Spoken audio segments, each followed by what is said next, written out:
You're listening to Know It, Live It. I'm your host, Laura Hanson-Brexa. Each week, I have an insightful conversation with a fascinating person who shares their life mission, determination, passion, principle, or spiritual journey. And I'm talking to my neighbor today, and I'm going to let him introduce himself in his own way. Hello, I am Dr. Craig John Alimo, and I'm a drummer.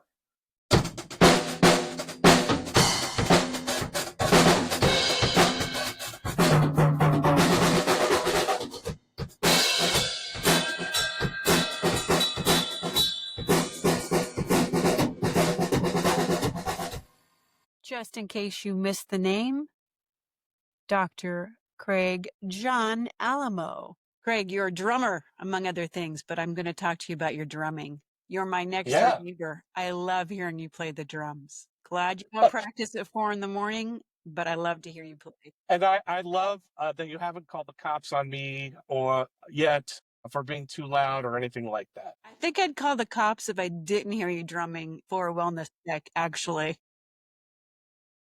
Fair enough. But all the neighbors around us have been super cool, including you. And I thank you so much for allowing me to follow something I love doing, and I try to be respectful. So I'm glad it's all working out. It is. Besides, you brought us really yummy lemon cookies when we had COVID. Fantastic. You can't do anything wrong after that. Fair enough. So tell me, how and when did you know that drumming was something you wanted to do? Yeah. I would say pretty early in my life, and it's actually a long story that I will try to make short. This is nutty. My dad plays a number of instruments. My late father plays a number of instruments, and his main thing was the piano. So we always had music in the house growing up. At a pretty young age, and I don't remember how young, I had told my dad that I was interested in playing the drums. Later in life, he had shared with me that he almost fell out of his seat when he heard that. And this is a super long story. Somebody was adopted at birth and have recently, back in the day, my parents knew some information about my biological father, who actually played the drums. So, and as a matter of fact, I just met him for the first time in my life about 2 months ago, and we talked about some drumming stuff. Totally long story, but the long and short of it is I identified very early, I would say like 6 or 8 or something like that, maybe, when I told my dad I was interested in this. And they got me lessons, and I was resentful of getting lessons. Like I've heard other children growing up say, oh, I hated doing that, but I wish I had stuck with it. Right. And then so I maybe took lessons for a couple of years, and I took lessons during my grade school a little bit. And that was not I liked doing it, but I didn't like practicing. I mostly just like listening to the music I like listening to.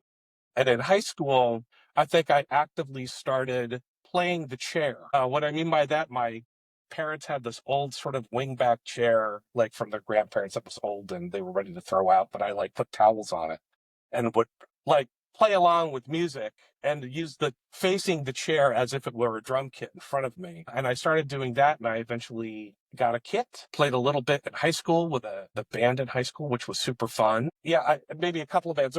There was in one band that was sort of all of these things are rock covers, like rock and roll covers. I was in this one band and it was cool, but we never really could get a singer to sing for us. Ended up joining another band, which included Bonnie, my math teacher. She was one of the math teachers in my high school, and a female vocalist, female bassist, guy that played the keyboards. His name was Frank. Jen played bass. Donna sang, and I played the drums, which was very unusual because usually all just a bunch of white guys were playing in the different bands in my high school and stuff like that. So where'd you go to high school? I went to high school in New Jersey, a place called Watchung Hills Regional in Warren, New Jersey, and yeah, that was such a cool band. Like we played a number of 10,000 Maniacs covers. Donna had a really great voice that sort of mirrored some popular alternative, I guess it was alternative at the time, 10,000 Maniacs and Natalie Merchant. So we played a number of covers. We played a number of their songs and a few songs that Bonnie wrote, and some other songs that weren't like straight away hard rock or stuff like that, which made us a little bit unique, I think, in my high school. So that was a cool band. I guess I played a little bit in college, but not very much. The thing about drums is they're big, they're heavy, and they're loud, and they're not like, there's not a drum kit at every bar you walk into. You don't bring your drums and set them up around the campfire. So every once in a while, I would set up like a community jam. So musicians in the residence hall will bring their guitars down, usually it's guitars, and we jam for like once or twice a semester, right? And really hadn't had a way to sort of consistently play. And so I had a kit and I would play when I could. I finally grew up and moved into a house, like what, 10 years ago. And yeah, I'm in a house now. I can play my drums. So I played a little bit more frequently. But then COVID happened, and people were doing stuff like brewing beer, which I did a little of, and making sourdough bread, and leaning into a number of projects around the house, which my partner Nancy and I did as well. But one of the things I tried to lean into was playing my drums more, and I was playing a fair amount, during the high points of sheltering in place, and I got to a point where I was like, maybe I should see if there are any bands around that are looking for a drummer. Mm-hmm. And always wanted to play in a crappy cover band. Don't tell them that when you ask them, can you play? Hey, I always want to play a crappy cover band. You're perfect. You don't tell them that, do you? That I do. I have told them that. Which is kind of funny. And so yeah, I mean, and I found this guy, John Schickman, who runs this band Euro-mast-ix. I'm wearing the t-shirt, and started playing with them. And since then, I have sort of a spin-off of Uromastyx is another band called Five Pines, and that band plays very, very infrequently out. I would say once a year, maybe. And then there's this other band that sort of came out of nowhere. I was the best man at a wedding, right? My friends Andrew and Val were getting married. And again, another long story short, had this sort of post-wedding activity where anybody and everybody was invited to go out to this, I guess, compound, I would call it, that had a number of like small log cabins and had like one main log cabin, kind of like a camp, I would say, right? But slightly nicer hotel accommodations and whatever. Anyway. Bougie camp. Yeah, bougie camp. That's a good way to put it. I like that. Columbia River Gorge. And basically, Andrew and Val put out this list of songs and say, hey, if you're a musician, learn these songs and join us at this thing, right? So it was so much fun.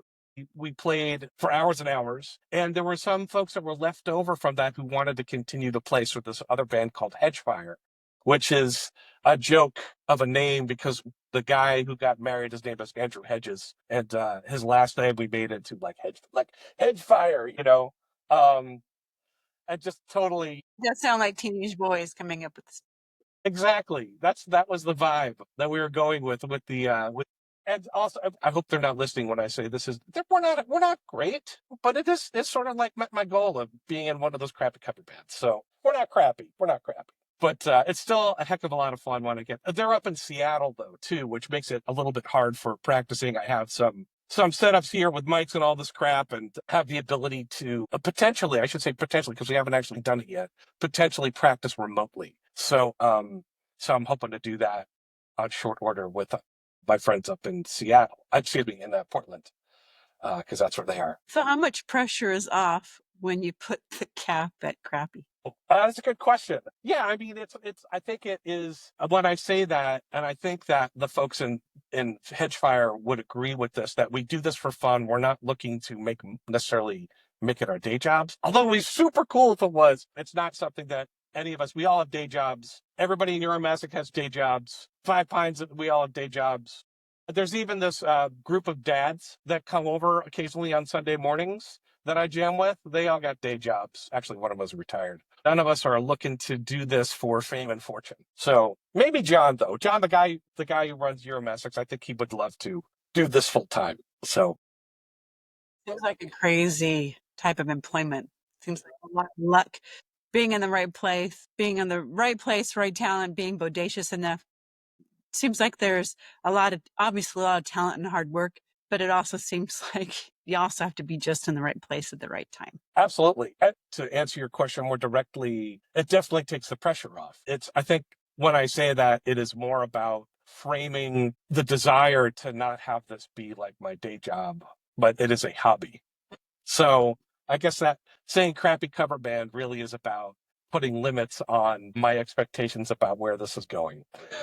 How's that? Yeah, I love it because I was in this discussion with another guest and then my husband about living a passion. And there's a difference between living a passion and achieving a passion. For instance, the idea that let's say I have the passion to be an NBA player. I'm not going to achieve that passion. But if I loved and had a passion for basketball, I could play basketball every day.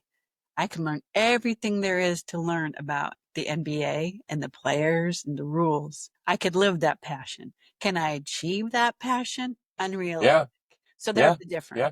So you can have a Indeed. passion of playing drums every time you get a chance. You can play it and enjoy it. You can play it how it fits in your schedule. That's living something that you really enjoy, even if it's not a passion level, but you're doing something about it. Yeah, yeah. Not with this grandiose idea that you're going to go beyond what you can really go beyond. That's what I'm. Yeah, yeah. I hope that doesn't turn off to your listeners or viewers. Like, I am a passionate New England Patriots football team fan. I go to a particular bar on Sundays to watch games and yell at the TV with other Patriots fans. So I'm pretty passionate about that, right? But it's not my life. So Yeah. But you're doing something, you're enjoying it, you're putting into practice. And I think it makes life more enjoyable than sitting on the sidelines and just thinking about it and dreaming about right it. on. That's Yeah, a yeah. part of life that makes life really rich and full. And I think it takes a little more gumption and to get over a fear of even asking a band if you can play with them, even if it's a cruddy band or crappy band. Have you ever been afraid of trying a new piece of music? Have you ever been afraid? And if you have, what do you do with that fear? And if you haven't been afraid, why not? Let me frame fear in the context of maybe there are several drummers that I would love to be as skilled as they were or are in their lives. Like, there's this one drummer, Neil Peart. So, like, there are some Neil Peart songs that he played with the band called by the name of Rush. There are some Rush songs that are just scare the heck out of me, and I will try to play little pieces of them. One of the really cool things actually about the dad band that I was telling you that comes over like on Sundays. What's great about those guys is that it's like 3 to 4 people depending on if one guy shows up. Or 3 to 5, it's 3 to 4 depending on if one guy shows up.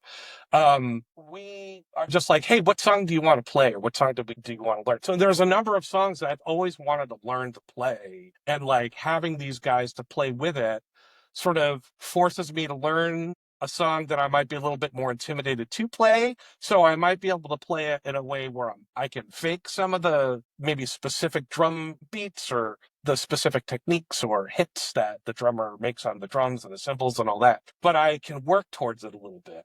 I'm trying to think of like, there's a song by the Smashing Pumpkins that what the heck is the name of that song? I'm forgetting the name of the song. Maybe I'll pull it up on my iPhone as we're talking. But it's something I always wanted to play, and I asked these guys, "Hey, would you like to play the song?" And they're like, "Oh yeah, sure, let's play it." So we would go away and we'd work on it whenever we had time to do it, and we would come back and then we'd play and see how closely we got to it, and we'd be like, "Oh, that's pretty cool. Let's continue to work on that." Let's here. I just pulled this up. So I'm thinking about the song by Smashing Pumpkins called Cherub Rock. Cherub Rock is the name of that song. There's another song by Rush we're trying to play. Again, Neil Peart on the drums, called Subdivisions. I've always wanted to learn how to play this one song by Joe Jackson called Look Sharp. And there's this bridge in the song that has this really cool bass drum thing. And the dads I play with are really patient and great about like, well, you got really close that time, or that was really good. That was really good. The next time I would then regress and say I got to work on it some more. So anyway, I think that being in that situation, being in that dad band has helped me sort of stretch me a little bit on some songs that like have odd time signatures. I'm thinking about like Led Zeppelin, The Ocean. I guess technically that song is in 15 or 7 and 8, depending on how you count it. So stuff like that. It's just been really awesome to be able to be like, yeah, let's try to play The Ocean. And then we'll listen to it, we'll play along with it. Then we'll go away and try to practice it. When I can practice, I wish I could practice more than I actually do. But it's still fun. So can you tell me a little bit about what drum music looks like? Is it different on the score? I mean, how do you Yeah, learn the music? I understand a little bit about what you mean by the time signature, but yeah, I'm like 3/4, 4/4, and that's just conducting when I conduct music. All I right. know. But tell me a little bit more about that. Yeah, I would say I predominantly, I'm gonna not answer your question, but then I'll answer it. I think I predominantly try to learn music by listening to it and trying to copy what I hear.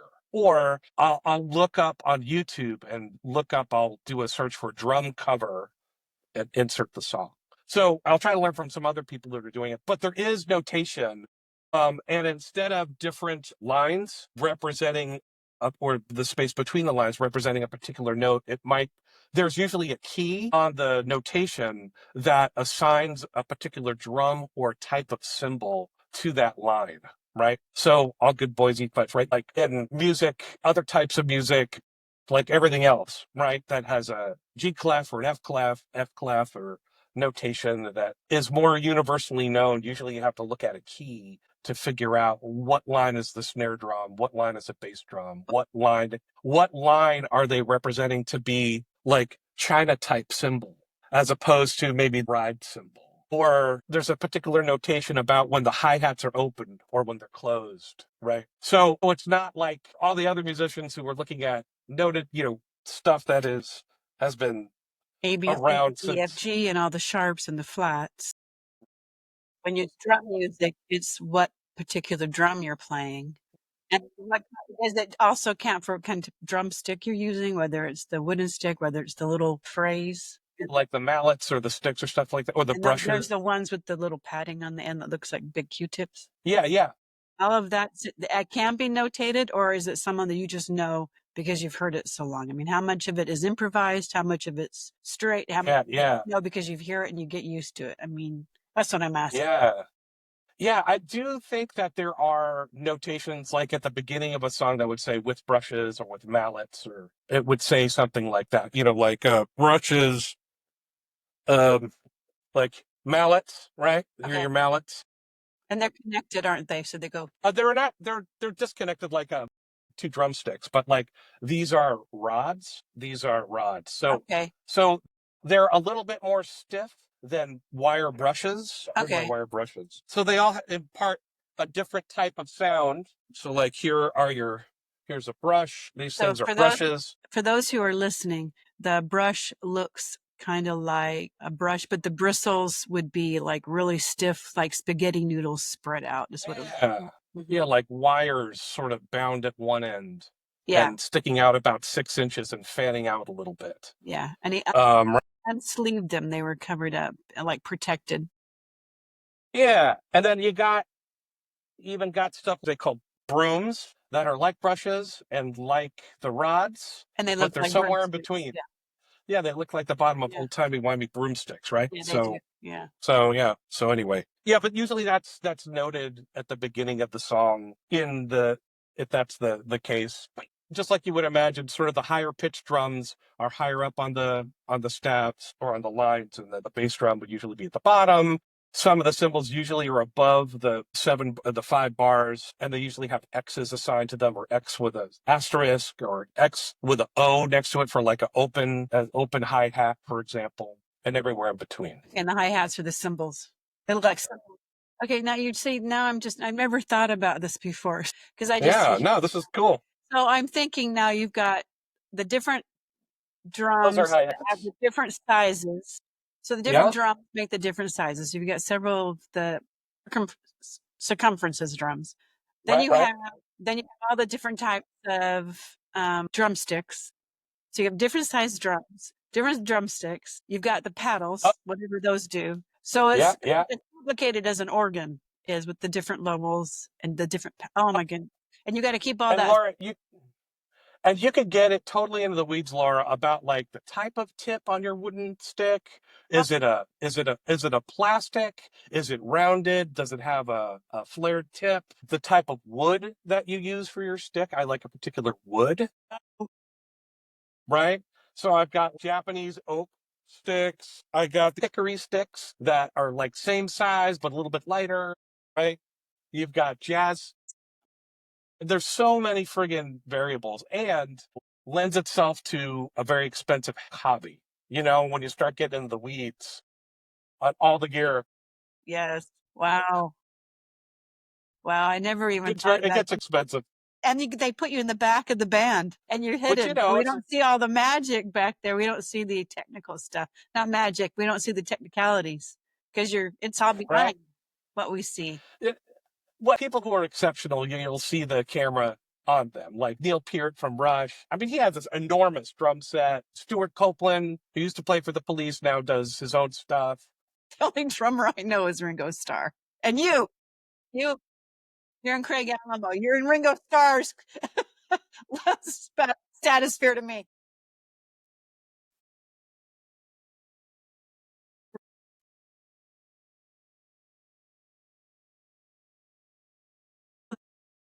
Yeah, You know yeah, that yeah. Johnny Carson was a drummer. I did And not he know did that. card tricks. I did not know that. He did card tricks, and one of them helped the other. One of them with the finger movements helped him do. I can't remember if the card tricks is a boy or the drumming. Right on. Karen Carpenter Yeah. was a drummer. Yes. Karen Carpenter. Okay, now I know more drummers than I think I know. Yeah, she was an amazing drummer. Yeah, I just saw this documentary about one of the first professional women drummers, and her last name is Smith. What's her first name? And I can't remember it. Anyway, so she used to play like a 13-piece kit, which was unusual at the time in big bands. Anyway, it was amazing. How many pieces? You said 13-piece kits. She had a 13-piece kit. That's the size of your kit there that you just played in the video? Well, huge to me. Let's see. Yeah, I mean, there's 1, 2, 3, 4, 5. There's a snare, 4 toms, a timbali, a bunch of cymbals. I have some cowbells and the vibra slap, the thing that sounded like sort of a rattlesnake thing. So there's a lot. I don't know. I didn't do the math on that. I was told there would be no math in this interview. Oh, I'm so sorry. Sorry, I didn't remember that. I'm kidding. Chevy Chase. I'm a social scientist too. I should not have brought math then. So do you get a lot of aggression at playing the drums? Is that true? I mean, do you ever feel like, oh, I'm going to get the world is bothering me. I'm going to go play the drums. My dinner didn't work out right. I'm going to play the drums. Yeah, or on a bad day at work or something. I have used them in that capacity on occasion, but I would say it's more about the joy than it is about. Okay. It's more about joy than it is about sort of like getting my frustrations out. Although I have used it for those occasionally. But it's more because you feel better. Yeah, it's fun. I sweat. It's also for me when I play somewhat vigorously and I sweat a lot. It's probably good because I should probably do more for this to do something about that. And yeah, sure. But it's something that I get some physical activity as well when I play. So yeah. So it helps me sweat, get out whatever's in me, is I guess in some physical way. But I'm not doing it for that intention to be like, oh, I need to do a workout, I'm going to go play the drums. Or, oh, I had a bad day at work, I'm going to go play the drums. Very rarely will it be that last one. But most of the time it's just about, I love this music and I want to play it, I want to learn it, I want to be good at it. I want to be competent or professional or whatever those, I don't know, maybe not professional because I don't want to. It'd be nice to do it for a full-time job, but not. I have no expectation around that, as we discussed earlier. So, yeah. So how focused do you get when you play on the drums? I would say pretty darn focused. When I play by myself, I think there's a certain amount of attention that I might be trying to pay attention to. Like I was mentioning earlier, that song by Joe Jackson, Look Sharp. Like sometimes I've really got to focus on my right foot to make sure that I am doing what I'm supposed to be doing for that song. Right? But the other thing too is that might be a little bit different when playing with other people or playing in a band. Sometimes I have a tendency to like be taken by the music and just let the music take me. But like sometimes I got to pay attention to the tempo. So I'm trying to hold the tempo at a constant or near constant for the folks that I'm playing with. Because it's funny when I first played with, I guess, auditioned with Euro-mast-ix. I remember Kevin, who's our bassist, and I would say the wisdom of the band, maybe even the Yoda of our band. I think he was trying to be super nice, and he's just like, yeah, we're just going all over the place, aren't we? He was critiquing my inability to stay on a constant tempo. So I think I try to use crutches using a metronome that I use through, I get a visual cue through my iPad, and I also have it synchronized with a watch that I can wear that provides a buzz on my arm, to get both audible cues to stay at a certain tempo. So I'll like have a bunch of songs in my metronome app, and I'll set that up, and it will synchronize with my watch and buzz when I set the tempo. It also give me a visual cue both on the watch as well as on the iPad. So that helps me. It's a crutch for me to be able to stay, as they say, in the pocket, or stay on tempo. I want to be able to talk about the kit and stay in the pocket. I'm going to sound hip now for a little bit. So, does the drummer keep the band in time, or do you follow a Yoda of sorts? I would say, I think the expectation is that the drummer does that. And so I try to lean into that as much as I can. I think there are some songs that have a number of starts and stops that sometimes I'm looking to the lead guitarist or the bassist to sort of define what the tempo should be. Like, there's this one Euro-mast-ix song on Euro-mast-ix first album, which I was not a part of. His brother used to be the drummer. John's brother used to be the drummer. And they did some cool stuff for that first album. But as I came to the band and had to learn the stuff from the first album, there's this one song called Land of Old, which has a bridge to the song where there's like three different times in that bridge where the tempo slows down almost really slow. Right. So, and so I am trying to negotiate non-verbally with the guitarist as he wants to slow down at the tempo he wants to slow down too. He doesn't have sort of like, oh, we're going from 160 beats a minute to 150, then 140. Like, it's not measured like that. It's more like a feel thing for him. And so sometimes I will have to follow his lead, or we would sort of like non-verbally try to communicate, oh, I'm slowing down, or I'm looking at him, or he's looking at me, to slow down the tempo, to get to a place where we're at where he wants to be in that song. Okay, so it's a band. You got to work together. Yeah. Surprise. Playing music together. Do you find yourself, when you're listening to music, just really tuning into the drums when you're listening to other songs, or can you enjoy it holistically and hear everything together? I think that's a great question. I do listen to songs. I do listen to songs holistically because I like to get the feel of the song. And then usually the drummer, if it's the song with drums in it, I might hear something be like, oh, and that would bring my attention to the drummer. Mm-hmm. I think I'm notoriously bad at paying attention to what lyrics are saying. Yeah. I listen to the lyrics for the notes they are being sung, but almost rarely I'm like, oh, what are they saying there? I got to go back and like listen to it with the intention of understanding what the lyrics are. But I would say that is like tertiary for me, right? I think primarily I'm interested in listening to the song holistically, and then usually something in the song brings my attention to the drums and be like, ooh, what's going on there? Or what's time signature in the song? If it's out of 4/4 or some derivation of 4. I'll also be, oh, what's that? What's that time signature? Oh, that's a 1. Okay, that's in 3. Yeah. Or that's in 6 or 2 or 1, 2, 3, 4, 5, 6. So what's the feel of that song? Is it in 2? Is it in 6? Is it in 3? So yeah. So I mean, I might pay attention to that secondarily. I feel like I'm giving you not the answer you're asking for. Definitely your answer is hear it holistically. Yeah.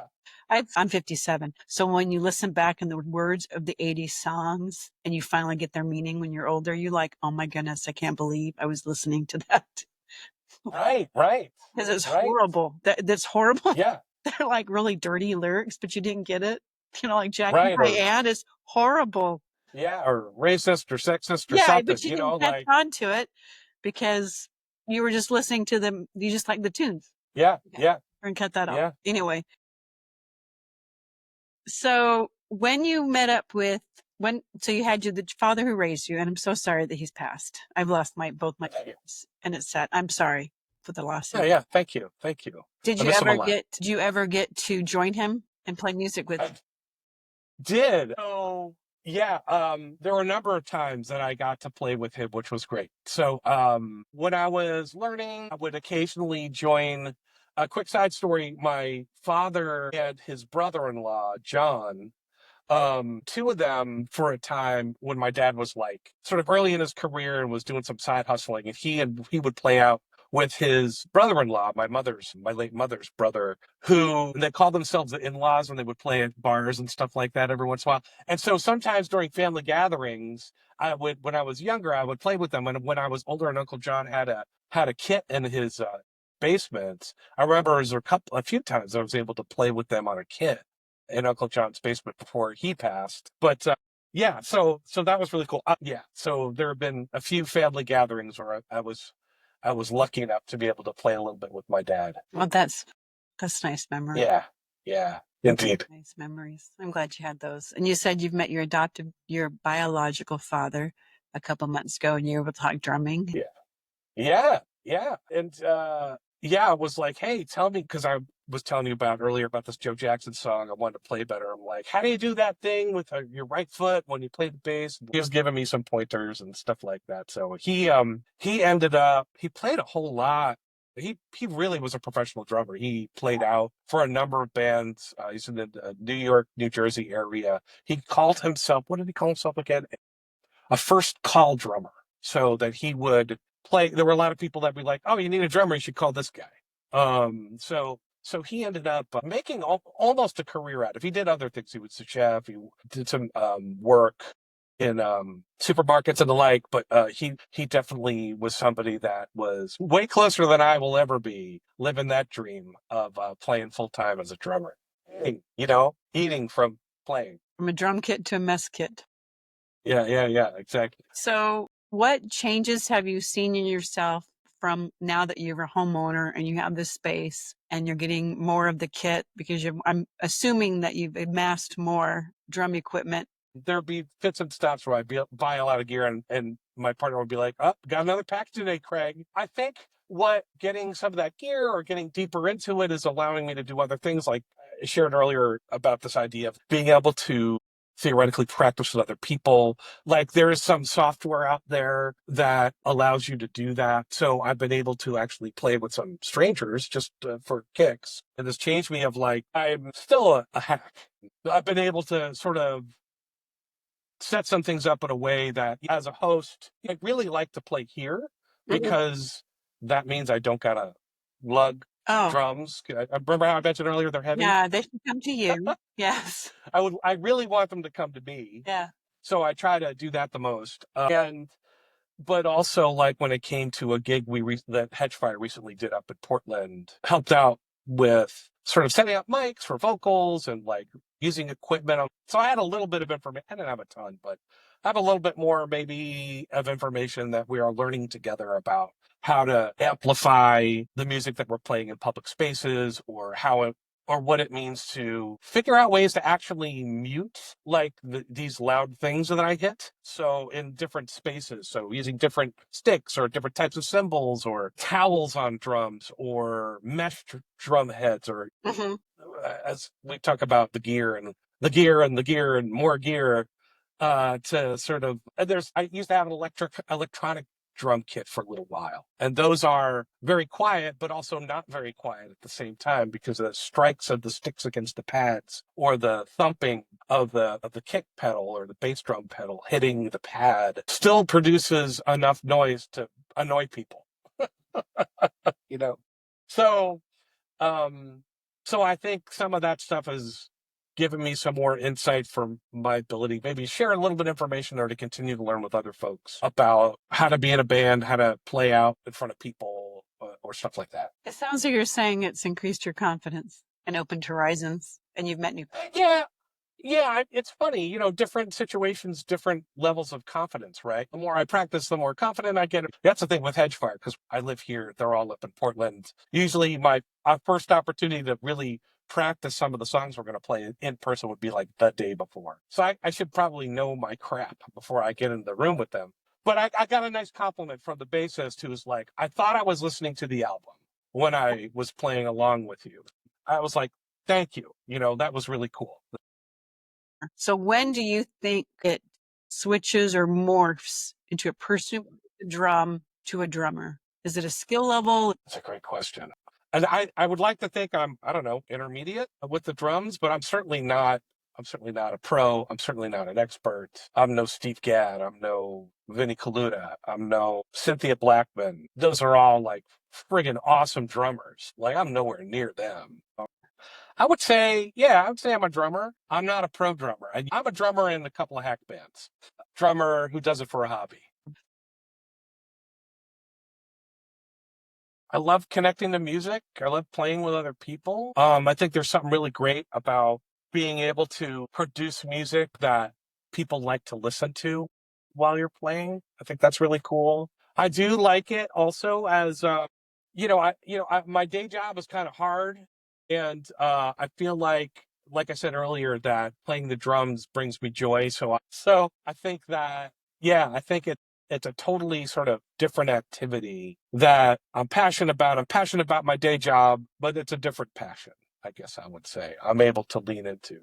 And here's another thing, I know it sounds cheesy, but I thanked you and our other neighbors for being patient and supportive and not calling the cops on me. Sort of, I would also say that with my partner, who is just really supportive of my disappearing to the garage to practice, or to say, hey, is it okay if the dads come over on Sunday morning, this coming Sunday? Or, hey, I'm going to go, or I got this gig in San Francisco. We're actually going to play in San Francisco. No pressure. You don't got to come if you don't want to. But my partner comes up. She says that she really likes going out and hearing the music. And she likes seeing that I'm playing in a band with other people. I really owe a ton to my partner for being cool and supportive of this activity. I can't thank her enough for allowing me to be able to lean into this hobby and this thing that I get so much enjoyment out of. Well, thank you very much for talking to me today on Know It, Live It, and I look forward to hearing more. Thanks so much. Thanks so much, Laura, for being interested in talking to me about this part of my life that, like I said, brings me joy. All right. Thank you. Thank you, Laura. See you soon. Thanks for joining me on Know It, Live It. Visit knowitliveit.net for the latest scoops, recaps, and more. Remember to subscribe to this podcast so you'll never miss an episode with fascinating people who live what they know.